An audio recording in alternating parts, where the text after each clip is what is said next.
안녕하세요. 파미데일리 김샘입니다. 안녕하세요. 파미데일리 나은경입니다. 요즘 바이오업계에서 삼성과 LG가 자존심 싸움을 펼치고 있다는 얘기가 나오는데요. 일찌감치 바이오업계에 진출한 LG가 빠르게 글로벌 1위 자리를 꿰찬 삼성바이오를 과연 역전할 수 있을지 많은 사람들이 주목하고 있습니다. 삼성은 삼성바이오로직스, LG는 LG화학을 통해서 바이오 사업을 펼치고 있는데요. 각자 분야는 달라서 정확히 비교하기는 어렵겠지만 바이오 업계의 쌍두마차가 될 수 있을지 관심이 쏠리고 있습니다. LG화학은 최근에 미국에 있는 바이오 기업 아베오를 5억 6,600만 달러, 그러니까 한화 8천억 원에 인수해서 눈길을 끌었는데요. 지난해 LG화학이 글로벌 신약 개발을 위해서 5년간 1조 5천억 원을 투자하겠다고 밝힌 계획의 일환으로 실시된 거죠? 네, 그렇습니다. 뿐만 아니라 LG화학 생명과학본부는 최근 5년간 1조 원이 넘는 돈을 R&D에 투자를 하고 있는데요. 이렇게 통큰 투자를 하는 데에는 사실상 구광모 LG그룹 회장의 결단이 뒷받침됐을 거라는 얘기가 상당히 많습니다. LG화학이 아베오를 8천억 원에 인수한 것도 LG그룹의 보수적인 문화를 고려했을 때 상당히 이례적인 일이라는 반응이 많았고요. LG 사정에 정통한 한 업계 관계자 말로는 사실 이런 대규모 투자는 구회장님의 동의가 있지 않으면 100% 불가능한 일이다 라고까지 언급을 했는데요. 이분은 사실 대기업이 미래를 걸고 할 만한 사업이 바이오 사업밖에 없다고 말하기도 했습니다.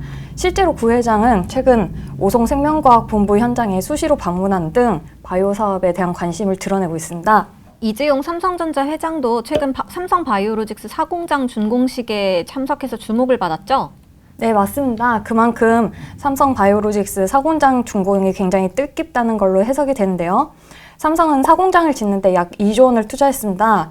삼성바이오로직스의 생산 능력이 총 62만 리터로 확대되면서 삼성바이오로직스가 출범 10년 만에 바이오의약품 CDMO 분야 세계 1위로 등극을 하게 됐습니다. 바이오 기업이 10년 만에 글로벌 1위로 도약했다는 것은 정말 빠른 속도로 이룬 쾌거라고 할 수 있겠습니다. 삼성바이오로직스는 최근에 실적도 되게 빠르게 성장하고 있는데요.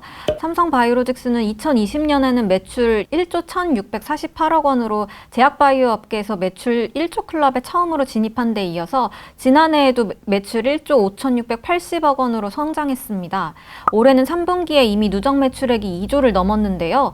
연매출 2조 원을 처음으로 이제 넘기게 된 제약바이오 기업이 국내에도 생기게 된 겁니다. 네, 삼성바이오가 이렇게 빠른 성장을 이룬 반면 LG 바이오 사업 관련 성과는 딱히 두드러지지는 못했습니다. LG는 1961년에 국내 대기업 최초로 바이오 사업에 진출했는데요. 그럼에도 LG에서 신약 개발 사업은 굉장히 아픈 손가락이었습니다. LG 생명과학이 바이오벤처 사관학교라는 별칭을 얻은 것도 뒤집어 보면 핵심 연구 인력 유출이 그만큼 심각했다는 의미가 됩니다. 그러면 그간 LG화학의 신약 개발 사업 부분이 좀 지지부진했던 이유가 뭐라고 생각하세요? 아무래도 신약 팩티브의 상업화 실패 영향이 컸다고 봅니다. 10여 년간 수천억 원을 들여서 개발에는 성공을 해냈고 FDA 허가까지 받았는데 정작 돈벌이가 되지 않았습니다. 그래서 R&D 투자를 줄이게 되면서 연구 인력 유출이 되는 등 자꾸 악순환의 고리에 빠지게 된 거죠. 그러나 분사됐던 LG 생명과학을 LG화학에 흡수 합병하면서 R&D 투자를 늘리고 그러면서 LG 신약 개발 사업이 다시 활기를 띠게 됐습니다.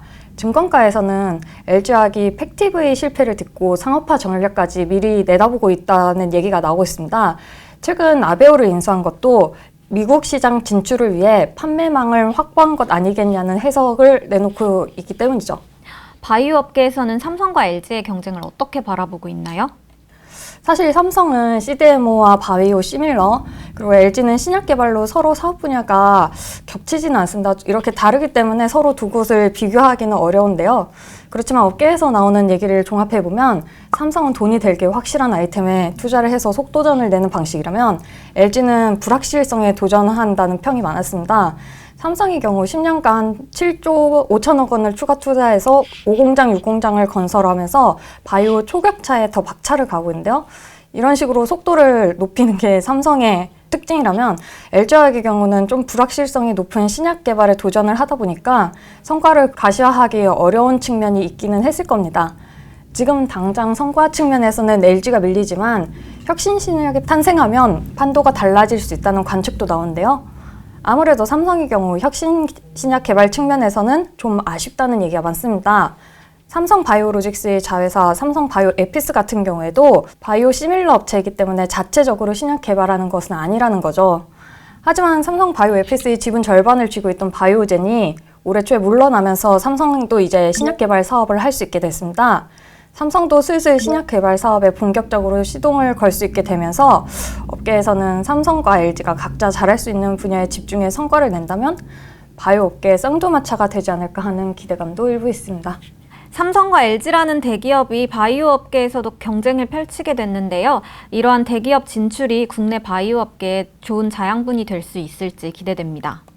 오늘은 삼성 바이오로직스와 LG화학의 바이오 사업을 통해 삼성과 LG가 바이오 업계에서 어떻게 경쟁하고 있는지 알아봤습니다. 지금까지 파밀데일리 김세미 기자였습니다. 지금까지 파미데일리의 나은경이었습니다. 감사합니다. 감사합니다.